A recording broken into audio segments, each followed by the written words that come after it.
네, PRP 효과를 잘 유지하고 관절염 진행을 막기 위해서는 초중기 관절염 환자에 있어서는 PRP가 줄기세포 치료와 비슷한 효과를 내면서도 비용이나 편의성 면에서 훨씬 더 합리적인 선택이 될 수 있습니다.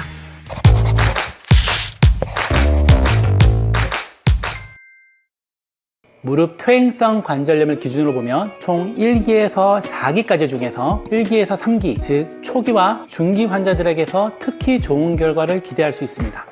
시술 자체는 입원이나 마취 없이 외래에서 15분에서 20분 내외로 비교적 간단하게 진행됩니다.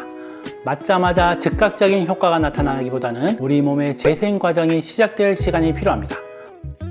자, 이제 마지막 세 번째 성공 조건입니다. 이것은 주사만큼이나 어쩌면 그 이상으로 중요할 수 있습니다. 바로 환자분 스스로의 생활 습관 관리입니다. 혹시 골프 황제 타이거 우즈나 메이저리그의 오타니 쇼헤이, 그리고 NBA의 전설 코비 브라이언트 같은 세계적인 선수들이 부상 회복을 위해 PRP 주사를 맞았다는 이야기 들어보셨나요? 제가 예전 영상에서 한번 자세히 다룬 적이 있었는데요. 이 최고의 선수들이 왜 PRP를 선택했을까요? 단순히 주사 효과만 믿었기 때문은 아닐 겁니다. 그들은 누구보다 철저한 자기관리, 즉 생활습관과 재활운동의 중요성을 아는 사람들이죠. 이 이야기가 궁금하신 분들은 오른쪽 위 카드를 눌러서 이전 영상을 참고해 보시는 것도 좋겠습니다. 이처럼 PRP는 추가적인 손상을 막는 데 주안점이 있기 때문에 치료 후에 관절에 무리를 주는 생활을 계속 하신다면 아무래도 효과를 온전히 보기 어렵습니다. 그래서 지금부터는 환자분께서 꼭 지켜주셔야 할 숙제에 관해 말씀드리겠습니다.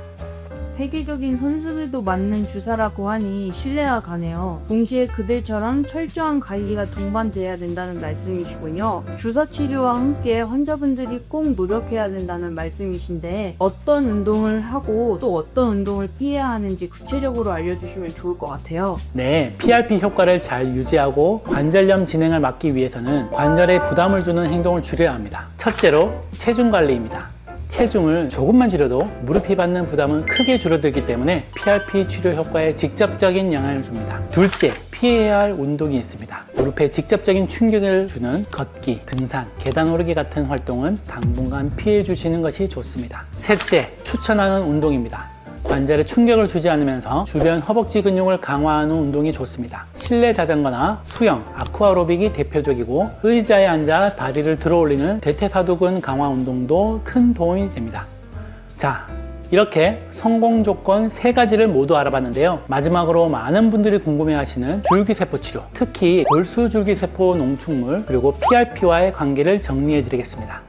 비맥, 즉 골수 줄기세포 치료가 PRP보다 더 고가이고 시술도 복잡하다고 알려져 있는데요. 그렇다면 PRP는 줄기세포 치료의 대안 정도로 생각하면 될까요? 흥미롭게도 꼭 그렇지는 않습니다. 최근 신의료기술 평가 내용을 보면 무릎 관절염 중기 환자에서 PRP 주사를 맞은 그룹과 비맥 주사를 맞은 그룹의 치료 효과가 동일한 것으로 보고되었습니다. 두 치료 모두 일반 연골 주사보다는 훨씬 효과가 좋고 1년에서 길게는 2년까지 효과가 지속될 수 있었습니다.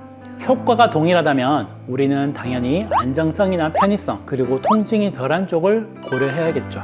비맥은 골수를 채취해야 해서 입원이나 마취가 필요할 수 있고 통증이나 부작용에 대한 우려도 있습니다. 반면 PRP는 외래에서 간단히 혈액만 채취해서 진행하므로 훨씬 안전하고 간편합니다. 따라서 적어도 초중기 관절염 환자에 있어서는 PRP가 줄기세포 치료와 비슷한 효과를 내면서도 비용이나 편의성 면에서 훨씬 더 합리적인 선택이 될 수 있습니다. 덧붙이자면 비맥은 확실히 연골 재생의 효과를 보인다고 되어 있습니다. 그래서 보통 3, 4기 정도의 연골이 거의 없는 사람에게 추천된다고 보면 되고 PRP는 연골 재생의 효과는 논문에 아직 보고된 바는 없습니다. 그래서 1기에서 3기 정도의 환자에게 적용된다고 보면 됩니다. 물론 비용이나 시술 난이도 같은 걸 생각하면 PRP를 여러 번 받는 것이 훨씬 비용 효과적인 측면에서 좋다 생각합니다. 그렇기 때문에 저는 우리 환자분들에게 비맥을 추천드리진 않습니다. 오늘 제가 드린 이야기가 무릎 통증으로 밤잠 설치고 마음 편히 걷지 못했던 분들에게 한 줄기 희망이 되었으면 좋겠습니다. PRP 치료는 단순히 주사 한 번으로 끝나는 마법이 아니라 의사와 환자가 한 팀이 되어서 건강한 관절을 되찾아가는 과정입니다.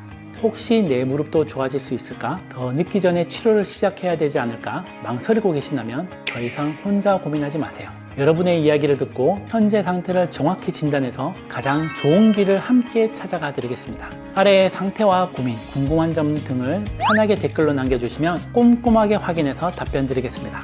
그럼 다음 영상에서도 여러분의 궁금증을 속 시원히 해결해 드릴 유익한 정보로 찾아뵙겠습니다.